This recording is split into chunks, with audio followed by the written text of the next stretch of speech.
here is how you can go to the mail account settings on your iPhone. So a lot of people might want to go directly to the mail app, but in here you don't really have that much. Instead, just go to the main settings app on your device, where at the bottom of the main page you can go to the apps section, and in there every single app you have installed has its own dedicated menu.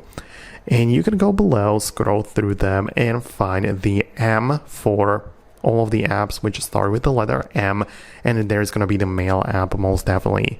And you can tap on mail accounts, and this is the settings for it. And in here, in the mail accounts settings, you can do a bunch of different things. Most importantly, manage which email accounts you use on your device. So in my case, I use the iCloud email as well as a Gmail address in my mail app, right? So I can go in here and perhaps delete the account, or go to the account settings, see exactly which email address is in question, right? So very useful stuff. And also you can add more stuff, like click on add account, type in your email, or I'd like to click on the little blue text below, which pulls up the email providers, right? So I can go directly to, for example, Google, and just sign in with my Gmail right there.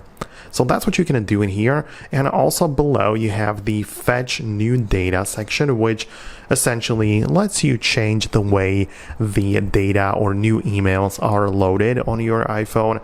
I like to keep it turned on with the push, which means that whenever possible I get new emails, right? Because some people also like to choose the manual approach, or that new emails get refreshed like every 30 minutes or 15 minutes.